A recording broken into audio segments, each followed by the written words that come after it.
Hello दोस्तों, कैसे हैं आप लोग। तो आज की इस वीडियो में हम लोग पढ़ेंगे संघ और उसका राज्य क्षेत्र का दूसरा भाग।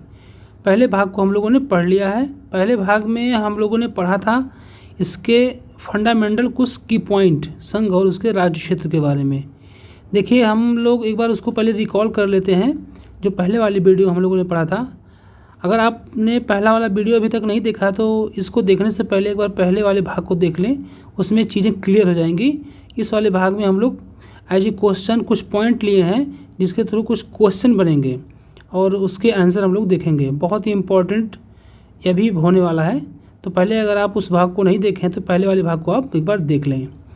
देखिए, उसको हम रिकॉल अगर करते हैं तो हम लोगों ने इसमें पढ़ा था कि आर्टिकल यानी अनुच्छेद 1 से लेकर 4 तक के बारे में, उसमें संघ और उसके राज्य क्षेत्र के बारे में चर्चा थी।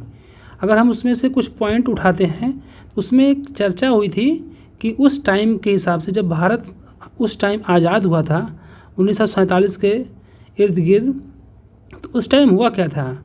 चूँकि अभी अंग्रेजी शासन चल रहा था तो जो राज्य थे उन राज्यों का बंटवारा आज के तरीके से नहीं था।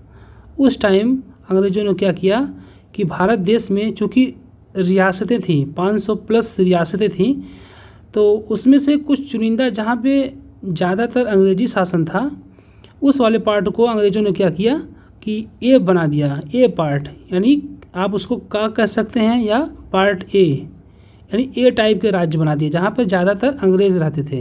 हालांकि उसमें कुछ रियासतें भी थीं लेकिन मैक्सिमम अंग्रेज़ थे। उसी हिसाब से अगर बी टाइप के राज्य की बात करें तो मैक्सिमम देसी रियासतें थीं, और सी टाइप वाले राज्य को कैटेगराइज इन्होंने किया जहाँ पर कुछ बड़े क्षेत्र थे या अंग्रेजी हुकूमत थी एक बड़े पैमाने पर, और डी टाइप के उसमें अंडमान और निकोबार जो केंद्र शासित प्रदेश आज के टाइम पे था उसको डी वाले कैटेगरी में रखा था। तो इस प्रकार उन्होंने ए बी सी डी वाले पार्ट में डिवाइड किया था। तो पहले वाले भाग का जो मेन की पॉइंट था ये था। और भी चीज़ें थी तो आप एक बार उसको देख लेंगे, क्लियर हो जाएगा। तो देखिए, आज हम लोग इसको पार्ट में अगर देखेंगे तो पहला प्रश्न आपको दिखेगा सामने कि भूतपूर्व ब्रिटिश भारत के प्रांतों का उल्लेख किस श्रेणी में था। तो अभी जो हम लोग रिकॉल कर रहे थे कुछ चीज़ें हैं पहले वाले पार्ट की, तो अगर आप ध्यान से सुने होंगे तो उसमें ये चीज़ें थी।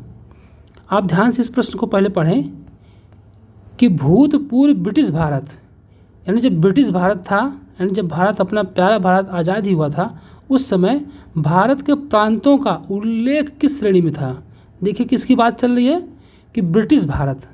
तभी हम लोगों ने देखा जब रिकॉल हम लोग कर रहे थे कि जहाँ अंग्रेज लोग थे, मैक्सिमम क्या थे अंग्रेज, वो किस कैटेगरी के राज्य में थे, वह थे भैया भाग ए, या उसको भाग का कह सकते हैं। तो ठीक है, बहुत ही इंपॉर्टेंट चीज़ थी। टॉपिक से अगर हम दूसरे क्वेश्चन की बात करें तो इसमें पूछा है राज्यों तथा राज्य क्षेत्रों की 4 श्रेणियों में से, तो आप समझ गए होंगे 4 श्रेणियों मतलब ए बी सी डी, यानी जो 4 प्रकार के राज्यों को डिवाइड किया गया था, इसको का खा गा घा भी आप कह सकते हैं। तो बेसिकली इसको ए बी सी डी में आप देखें तो 4 श्रेणियों में से भाग घा में केवल एक केंद्र शासित प्रदेश का उल्लेख किया गया था। यह प्रदेश कौन सा है। ठीक, यानी जो ए बी सी डी जो डी वाले कैटेगराइज में था, इस वाले में तो वह कौन सा था, तो वह भैया था अंडमान और निकोबार। अंडमान और निकोबार को किस श्रेणी में रखा गया था, डी टाइप के राज्य को श्रेणी में रखा गया। इम्पोर्टेंट है कि किस संविधान संशोधन अधिनियम के अधीन राज्यों के पुनर्गठन ने भाग का और खा के राज्यों का अंतर समाप्त कर दिया। यानी कौन सा ऐसा संविधान संशोधन था जिसके तहत का श्रेणी के राज्य और खा श्रेणी के राज्य इनको क्या समाप्त कर दिया गया। देखिए, चूँकि उस टाइम अभी भारत संभल ही रहा था, हम लोगों के हाथ में मतलब भारत को चलाने का की बागडोर मिली थी, तो उतना तो हम लोगों को आइडिया था नहीं। तो जैसे जैसे धीरे धीरे हम लोगों को कुछ समझ में आना चालू हुआ, वैसे जो अंग्रेज़ द्वारा बनाए गए ये राज्य श्रेणी थे ए बी सी डी, इनको भारत वालों ने क्या किया, समाप्त करना चालू किया। तो जब संविधान बना, संविधान संशोधन 7, उसके तहत देखिए 7वां संविधान संशोधन 1956 के द्वारा ही भाग का और खा को समाप्त किया गया। यानी जो भाग का या ए कह सकते हैं, खा या बी कह सकते हैं, इस टाइप के जो राज्य थे उस समय इनको समाप्त किया गया था। वाला क्वेश्चन भी बहुत ही इम्पॉर्टेंट है। इस वाले क्वेश्चन को हम लोगों ने चाहे एज ए आंसर या एज ए क्वेश्चन हम लोगों ने 3-4 बार पहले वाले भाग में इसको पढ़ा था या किसी न किसी तरीके से बोला था। तो देखिए इस वाले क्वेश्चन में क्या पूछा है, भारतीय संघ में किसी राज्य को सम्मिलित करने का अधिकार किसके पास है। जैसे भारत में चाइना के डर से सिक्किम मिलना चाह रहा था, तो उसको मिलाने के लिए किसके पास पावर है, तो भैया है संसद को। यानी संसद चाहे तो आर्टिकल 2 के तहत, अनुच्छेद 2 के तहत किसी भी राज्य को, विदेशी राज्य को वह अपने देश में मिला सकती है। तो इसका आंसर है संसद के पास ऐसा अधिकार है। इसमें पूछा गया है कि राज्य पुनर्गठन आयोग का गठन कब किया गया। यानी कोई राज्य है या कोई नया राज्य बनाना है, ऐसे आयोग का गठन कब किया गया था। तो भैया राज्य पुनर्गठन आयोग का गठन 1953 में यानी 1953 में किया गया था। वाले क्वेश्चन में पूछा गया है कि भाषाई आधार पर राज्यों का पुनर्गठन किस वर्ष किया गया था। यानी किसी भी राज्य जो कि भाषा के आधार पर बन रहे हैं, पुनर्गठन कब किया गया था। तो भैया था 1956, 1956 में भाषाई आधार पर राज्यों का पुनर्गठन किया गया था। अब देखिए ये वाला क्वेश्चन बहुत ढेर सारे एग्ज़ामों में बहुत बार पूछा गया है, चाहे वह छोटे लेवल का एग्ज़ाम हो चाहे बड़े लेवल का एग्ज़ाम हो। स्वतंत्र भारत में भाषा के आधार पर गठित पहला राज्य कौन सा था। यानी जब भारत स्वतंत्र हुआ उस समय भाषा के आधार पर गठित होने वाला यानी बनने वाला राज्य कौन सा था, वह था आंध्र प्रदेश। यह भी क्वेश्चन बहुत ही इम्पोर्टेंट है। 1956 में गठित राज्य पुनर्गठन आयोग के अध्यक्ष कौन थे, वह थे भैया फजल अली। यानी जो 1956 में राज्य पुनर्गठन आयोग का गठन हुआ था उसके अध्यक्ष फजल अली थे। और फजल अली साहब के साथ साथ 2 अन्य सदस्य भी उस टीम में थे। उनका नाम क्या था, हृदयनाथ कुंजरू और KM पडिक्कर। अब इस क्वेश्चन को आप ध्यान से पढ़ेंगे। इस क्वेश्चन में भी बहुत ढेर सारे आंसर मिल जाएंगे आपको। एज ए क्वेश्चन केवल आपको एक ही दिखेगा, लेकिन इस क्वेश्चन को ध्यान से देखेंगे, इसी में आपको 2-3 प्रश्नों के जवाब भी मिल जाएंगे। कि फजल अली आयोग ने, अभी हम लोगों ने पहले पढ़ा कि राज्य पुनर्गठन आयोग के अध्यक्ष कौन थे, फजल अली। तो इस वाले क्वेश्चन में पूछा है कि फजल अली आयोग ने ABC 3 वर्गों में विभाजित राज्यों को समाप्त, हम लोगों ने जैसे पढ़ा अभी कि पहले अंग्रेज लोग क्या किए, जो भारत में राज्य बनाए उसको ABCD कैटेगरी में कैटेगराइज किए थे कि फलाने टाइप का कोई अगर रहेगा तो A वाले में, दूसरा टाइप का रहेगा B वाले में। इस तरीके से राज्यों का गठन किया था उन लोगों ने। इसमें क्या पूछा है कि फजल अली आयोग ने A, B और C 3 वर्गों में विभाजित राज्यों को समाप्त कर उनके स्थान पर 16 राज्य तथा 3 संघ राज्य क्षेत्रों के गठन की सिफारिश की। यानी फजल अली आयोग ने क्या कहा कि ABCD इस टाइप के जो कैटेगराइज राज्य बनाए गए हैं इनको समाप्त करके पूर्ण रूप से 16 राज्य पूरे भारत में बना दिए जाएं और 3 संघ राज्य बना दिए जाएं, इसकी सिफारिश की थी। लेकिन संसद ने क्या किया, संसद में पारित राज्य पुनर्गठन अधिनियम 1956 कितने राज्यों और संघ राज्य क्षेत्रों को सम्मिलित किया गया। फजल अली आयोग ने 16 राज्य और 3 केंद्र शासित यानी संघ राज्य क्षेत्र बनाने की अपील की थी, लेकिन संसद ने क्या किया, उस 16 राज्य की सिफारिश को हटा के 14 राज्य कर दिया उसको और 5 संघ राज्य। यानी फजल अली आयोग के सिफारिश पर उस टाइम 14 राज्य और 5 संघ राज्य क्षेत्र बने थे। कहते हैं राज्य पुनर्गठन अधिनियम 1956 द्वारा भारत के विभिन्न राज्यों की सीमाओं में स्थानीय और भाषाई मांगों को पूरा करने के लिए परिवर्तन किए गए। इसके अतिरिक्त 1956 में त्रावणकोर और कोचीन, ध्यान से देखेंगे त्रावणकोर और कोचीन की बात चल रही है, क्षेत्र को मिलाकर कौन सा एक नया राज्य बनाया गया, तो वह राज्य कौन सा था, केरल। यानी त्रावणकोर और कोचीन को एक ही मिलाकर 1956 के अधिनियम में उसको केरल राज्य बनाया गया था। अब यह क्वेश्चन मस्त है कि मराठी एवं गुजराती भाषियों के बीच संघर्ष के कारण, अब देख रहे हैं जैसे कि कोई राज्य मान लीजिए है, वहाँ पर कुछ लोग मराठी बोल रहे हैं और कुछ लोग क्या है, गुजराती भाषा के हैं। तो जाहिर सी बात है इनके बीच तकरार हो जाएगी। तो वही तकरार हुई थी मराठी और गुजराती भाषियों के बीच। तो क्वेश्चन में पूछा है कि मराठी एवं गुजराती भाषियों के बीच संघर्ष के कारण बम्बई पुनर्गठन अधिनियम 1960, कौन सा अधिनियम, बम्बई पुनर्गठन अधिनियम 1960 के द्वारा बम्बई राज्य को किन 2 राज्यों में विभाजित किया। यानी बम्बई राज्य था, इसको 2 पार्ट में डिवाइड करके एक राज्य बना दिया गया गुजरात, एक राज्य बना दिया गया महाराष्ट्र। कहेंगे कि 1960 में किस क्षेत्र को पाकिस्तान को सौंपे जाने के मामले में सर्वोच्च न्यायालय ने सलाह दी थी कि संविधान संशोधन किए बिना किसी विदेशी राज्य को भारत का कोई राज्य क्षेत्र नहीं सौंपा जा सकता। तो एक मामला था बेरुवाड़ी यूनियन, पश्चिम बंगाल, जो भी उसमें था।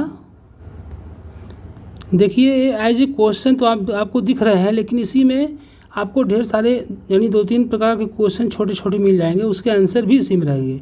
लेकिन इन सबको एकत्रित यानी सम्मिलित करके एज ए क्वेश्चन आपको दिखाया गया है। आप ध्यान से इसको देखेंगे कि पंजाब पुनर्गठन अधिनियम 1966। अभी मान लीजिए किसी क्वेश्चन में पूछ दे कि पंजाब पुनर्गठन अधिनियम किस सन में, तो भैया वो था 1966। इसको हम लोग पहले एक बार देख लेते हैं कि पंजाब पुनर्गठन अधिनियम 1966 के अंतर्गत पंजाब राज्य को 3 भागों, पंजाब एवं हरियाणा को अलग राज्य के रूप में तथा चंडीगढ़ को केंद्र शासित प्रदेश के रूप में विभाजित किया गया। इन तीनों राज्यों की राजधानी किसे बनाई गई। तो भैया इसमें किस चीज़ की बात चली है, पंजाब की, हरियाणा की और एक चंडीगढ़। ठीक, इन तीनों की सम्मिलित रूप से राजधानी कहाँ बनाई गई, वह है चंडीगढ़। क्वेश्चन में किस अधिनियम से हिमाचल और बिलासपुर राज्यों का विलय करके हिमाचल प्रदेश नामक केंद्र शासित प्रदेश का गठन किया गया, जिसे 1970 में राज्य का दर्जा प्रदान किया गया। तो इसका आंसर है हिमाचल प्रदेश बिलासपुर अधिनियम 1954, यानी हिमाचल प्रदेश बिलासपुर अधिनियम 1954 के द्वारा। इस टाइप के क्वेश्चन हम लोग पहले भी पढ़ चुके हैं, लेकिन फिर भी देख लेते हैं। किस संविधान संशोधन अधिनियम द्वारा सिक्किम को सह राज्य यानी एसोसिएट राज्य का दर्जा दिया गया था। देखिए सिक्किम उस समय चाइना से या फिर किसी और चीज़ों से डर कर वह सोचा कि चाइना में मिलने से बेहतर कि भारत में ही कहीं ना मिल जाए, भारत के लोग अच्छे हैं। तो उसने क्या किया कि भारत देश से मिलने की अपील की। तो भारत वालों ने भी सोचा ठीक भैया इसको मिला लेते हैं अपने में। तो एक बार नहीं होता, कोई चीज़ आप करने से पहले एक बार ट्रायल करते हैं, अच्छा ये चीज़ हम करेंगे सही पड़ेगा कि नहीं पड़ेगा। तो एक छोटा सा आंशिक संशोधन करके संविधान में सिक्किम को अपने भारत देश से मिलाया गया, वह पूर्ण रूप से सिक्किम को मिलाया गया नहीं था। तो वह कौन सा संशोधन था जिसके तहत सिक्किम को सह राज्य यानी भैया ठीक है मिल जाओ, मिलने से पहले थोड़ा सा हम आपको जांचेंगे, परखेंगे, देखेंगे, उसके लिए भी एक आंशिक संशोधन किया गया था। वह था 35वां संविधान संशोधन 1974 के द्वारा सिक्किम को भारत में सह राज्य का दर्जा दिया गया था। देखिए अभी हम लोगों ने जो देखा उस वाले क्वेश्चन में कि सिक्किम को क्या सह राज्य का दर्जा दिया गया था। इस वाले क्वेश्चन में क्या पूछा है कि 36वां संविधान संशोधन अधिनियम 1975, उसमें क्या था 1974 था। 35वां संविधान संशोधन 1974, यह क्या है 36वां संविधान संशोधन अधिनियम 1975 के तहत 22वें राज्य के रूप में सिक्किम को कब पूर्ण राज्य का दर्जा दिया गया। तो वह था डेट 16 मई 1975, यानी जब सिक्किम सह राज्य बन गया, जब लगा नहीं अब सिक्किम को पूर्ण राज्य का दर्जा दे दिया जाए, तो उस संविधान में फिर से संशोधन करके 36वां संशोधन अधिनियम 1975 के तहत सिक्किम को भारत का 22वां राज्य बना दिया गया और पूर्ण राज्य घोषित कर दिया गया, जिसके तहत सिक्किम भारत का मेन हिस्सा होकर भारत का 22वां राज्य बन गया। इस वाले क्वेश्चन में पूछा गया है कि किस संविधान संशोधन द्वारा 20 फरवरी 1987 को मिजोरम को भारत के 23वें राज्य के रूप में एवं अरुणाचल प्रदेश को 24वें राज्य के रूप में मान्यता प्रदान की गई। अब आप देख सकते हैं एक ही प्रश्न में आपको अगर इसमें देखेंगे, इसमें 2-3 आपको उत्तर मिल जाएंगे। पहला कौन सा है कि 20 फरवरी 1987 को किसी क्वेश्चन में मान लीजिए पूछ दिए, कोई डेट पूछ ली जाए कि मिजोरम को भारत का 23वां राज्य किस डेट को बनाया गया, तो भैया है 20 फरवरी 1987। और वैसे ही अरुणाचल प्रदेश की अगर बात करें तो अरुणाचल प्रदेश को 24वां राज्य बनाया गया था पूर्ण रूप से।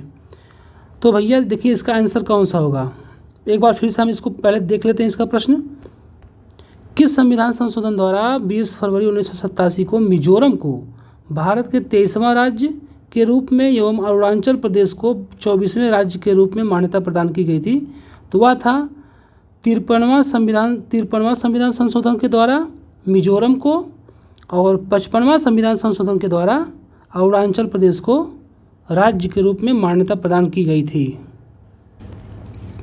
पौंडीचेरी, कराईकल और माहे की जनता ने कब भारत में विलय का निर्णय लिया था, तो वह विलय का निर्णय अक्टूबर 1954 यानी 1954 के अक्टूबर माह में लिया था।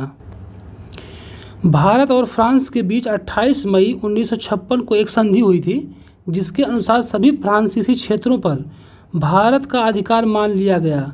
पांडिचेरी, कराईकल, माहे और यानम को कब से केंद्र शासित प्रदेश पुडुचेरी के रूप में प्रशासित किया गया, तो आज डेट है 1 जुलाई 1963 को। अब देखिए इस वाले क्वेश्चन में उसी पुडुचेरी की बात चल रही है। पूछा गया है किस संशोधन अधिनियम के द्वारा पुडुचेरी केंद्र शासित प्रदेश के रूप में प्रथम अनुसूची में जोड़ा गया था, तो वह था 14वां संविधान संशोधन हुआ था 1962, यानी 14वें संविधान संशोधन 1962 द्वारा पुडुचेरी केंद्र शासित प्रदेश के रूप में प्रथम अनुसूची में जोड़ा गया था। यह भी मस्त क्वेश्चन है कि दमन और दीव तथा गोवा देश की आज़ादी के बाद भी, यानी जो नाम आप देख रहे हैं दमन, दीव, गोवा, यह देश की आज़ादी के बाद भी किसके अधीन थे, पुर्तगाल के। पुर्तगाल के अधीन कौन थे, दमन, दीव और गोवा। भारत के आज़ादी के बाद भी उसी के अधीन थे, पुर्तगाल के। इन तीनों को कब भारत का अभिन्न हिस्सा बनाया गया और केंद्र शासित प्रदेश का दर्जा दिया गया, तो आज डेट है 19 दिसंबर 1961 को। किस संविधान संशोधन द्वारा गोवा, दमन और दीव को प्रथम अनुसूची में शामिल करके अभिन्न अंग बनाया गया था भारत का, वह था 12वें संविधान संशोधन अधिनियम 1962।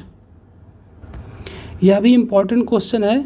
देखिए दादरा जो है, दादरा और नगर हवेली तथा दमन और दीव, ये चीज़ें अलग अलग नाम से जानी जाती थी, लेकिन इस क्वेश्चन में आप देखेंगे पहले पूछा गया है कि दादरा और नगर हवेली तथा दमन और दीव विलय विधेयक, यानी इनको एक ही मिला दिया गया।